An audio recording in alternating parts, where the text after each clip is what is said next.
Oke, halo semuanya. Selamat datang kembali di tutorial Himpi 2022. Kali ini aku bakal bahas materi mata kuliah OOP untuk encapsulation ya. Nah, harusnya kita udah pernah dapat juga nih di kelas lab, tapi aku paling bakal review singkat aja ya.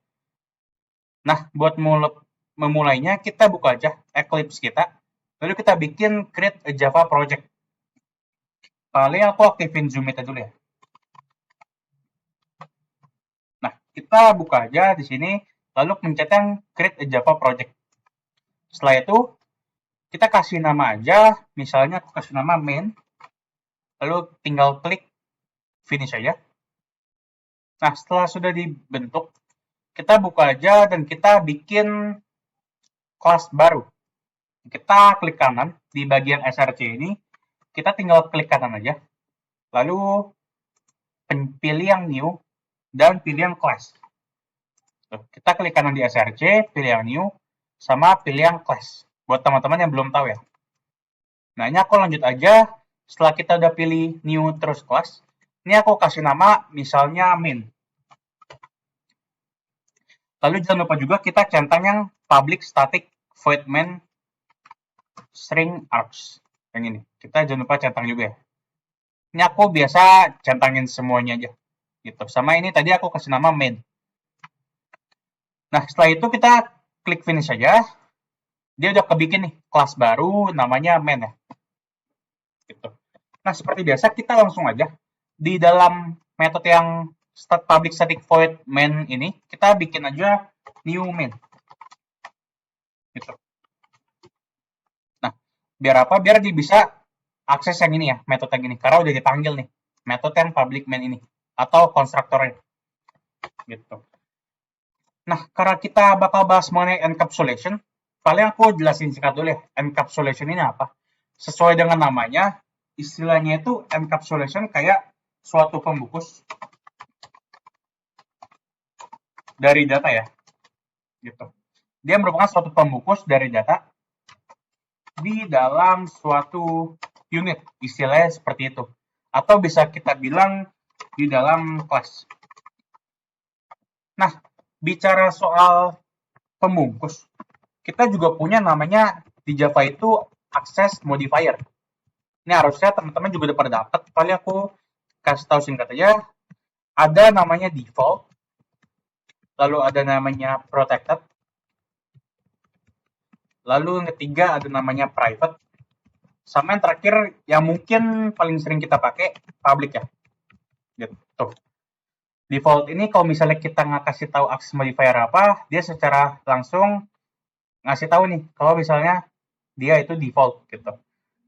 Kalau protected itu gimana? Protected itu misalnya kita kasih aja suatu variable, dia protected. Berarti dia cuma bisa diakses pada package yang sama. Kalau private bisa diakses pada kelas yang sama, kalau public bisa diakses di semua kelas. Kurang lebihnya seperti itu ya. Ini paling aku nggak terlalu dalam jelasinnya, cuman ya gambarannya kayak gitu. Kita balik lagi aja ke Eclipse. Di sini setelah kita udah bikin kelas main-nya, paling buat lebih jelas mengenai encapsulation, kan dia merupakan suatu pembungkus ya. Kita bikin aja suatu kelas baru.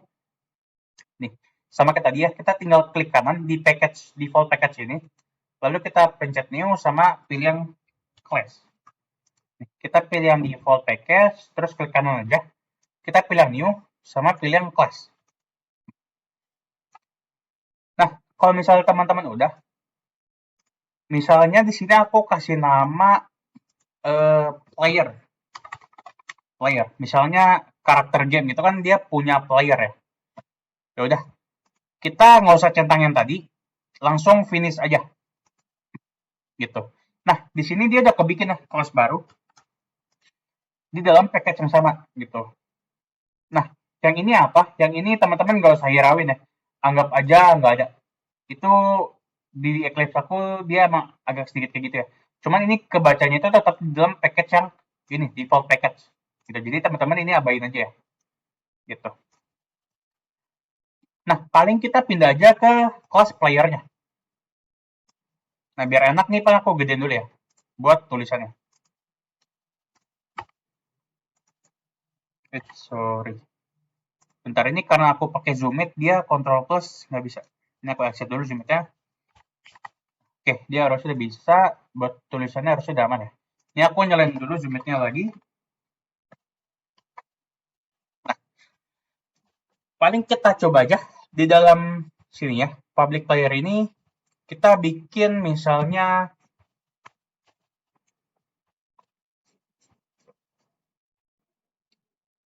oke, kita misalnya bikin suatu variabel ya.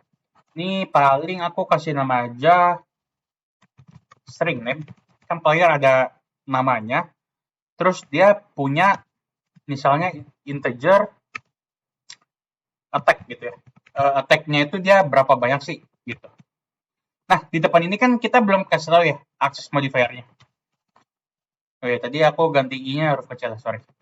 Nah, kita kan belum kasih tahu nih access modifier-nya apa. Misalnya di sini kalau misalnya aku kasih public string name.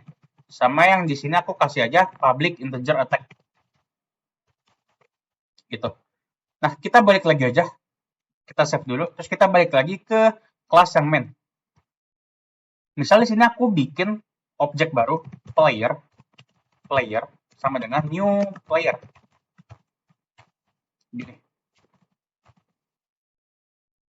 Nah, di sini kalau misalnya kita ketik player, terus kita kasih titik, dia bisa akses nih variable si attack sama si name-nya. Nih, misalnya player.name sama dengan aku kasih nama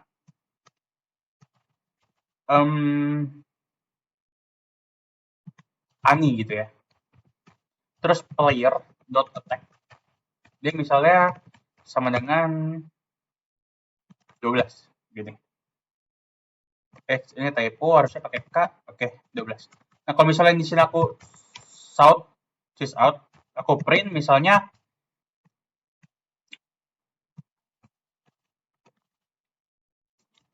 aku kasih print aja biar enak ya. Persen S sama persen D. Gini.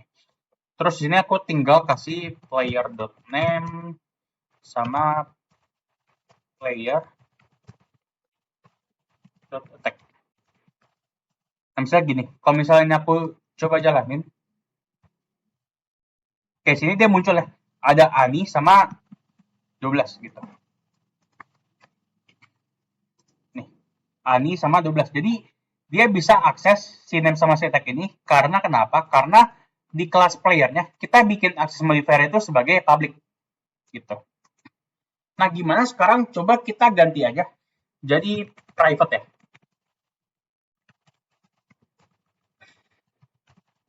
Oke, kalau default tadi harusnya dia sama aja kayak mirip kayak protected. Jadi dia bisa diakses pada package yang sama. Kan ini kalau misalnya kita lihat dia berada dalam satu package ya, yaitu default package. Nah, paling kita coba aja langsung ke private ya. Di private ini dia bisa kalau misalnya kelasnya itu dalam satu kelas. Jadi kita coba aja. Ini kita coba jalin lagi. Nah, di sini kita lihat terjadi error. Kenapa? Dia bilang nih, si player.name is not visible. Terus si player.attack is not visible. Gitu. Kenapa? Karena di kelas player ini kan kita kasih access modifier itu sebagai private. Jadi, pas kita di kelas main itu, walaupun kita objeknya dia kelasnya itu player, kita nggak bisa akses si atribut ya gitu, si name sama si attack-nya. Karena kita tadi kasih taunya itu sebagai protected gitu. Nah, buat ngatasin ini gimana? Buat ngatasin ini kita pakai namanya setter getter. Nah, aku tulis kita pakai namanya setter getter. Cara bikin setter getter ini gimana? Kita tinggal pencet Alt Shift S ya. Alt tambah Shift tambah S. Jadi kalau misalnya aku pencet, dia muncul ya, muncul pop up kayak gini. Aku ulang, kita pencet Alt Shift S aja. Nah, dia udah muncul kayak gini, pilihan. Ini aku gedein dulu ya, pakai. Dia nggak bisa gedein. Oke, aku coba jalanin dulu zoom it-nya.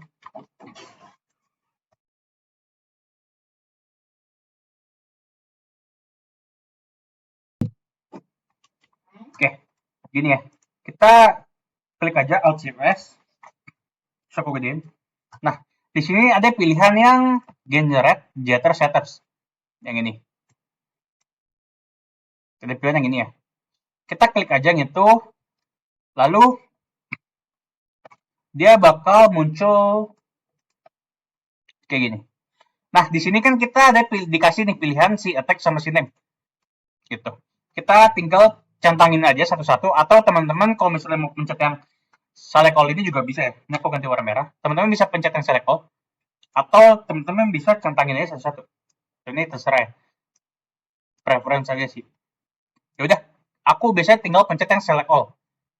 Kita klik aja yang select all, terus pencet yang generate ini.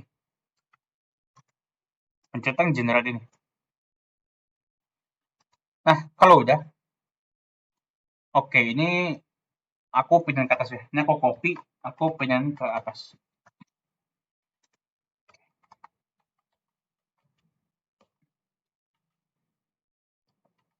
Gini. Nah, dia udah kebikin nih setter getter buat setiap atributnya, yaitu si name sama si attack.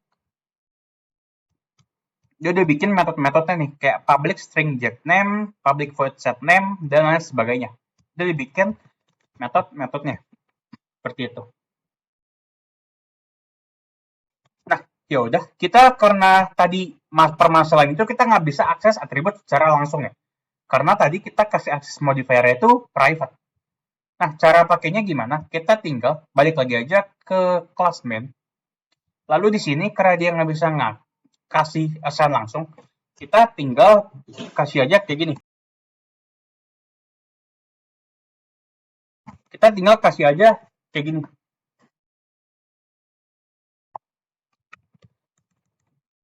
Player dot kasih aja yang karena kita mau setting, kita kasih set misalnya name ya, set name. Dia minta parameternya itu name, karena berupa string. Ini aku kasih petik ya, misalnya kita kasih Joko. Terus buat set attack-nya kita kasih aja set attack, dia integer, kita kasih aja misalnya 20 gini. Nah, set ini kan buat ngeset assign gitu ya, buat setiap atributnya. Cara buat dapatinnya gimana? Cara buat dapatinnya kita tinggal pakai getter gitu. Di sini kan kita lihat ada metode-metode yang get name sama yang get attack. Di mana? Di sini kan get attack-nya itu dia return attack, sama get name-nya itu dia return si name. Gitu. Ya udah, kita tinggal di sysOt ini misalnya aku bikin jangan printf, aku println aja. Aku println di sini. Aku hapus dulu bentar. Aku kasih nama misalnya player.get name. Kayak gini. Terus kita sysOt lagi misalnya player.get attack. Gitu. Nah, ini kalau misalnya kita coba jalanin. Nah, di sini dia udah muncul ya.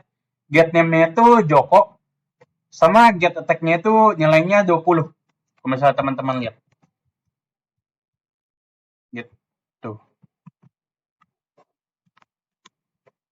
Karena tadi kita udah set namanya sama set attack-nya, sama kita udah get lagi. Nah, paling biar enak, nanti teman-teman juga bisa pakai konstruktor ya. Teman-teman bikin konstruktor aja di sini. Cuman karena materi kita hari ini cuman encapsulation aja, aku paling sampai sini.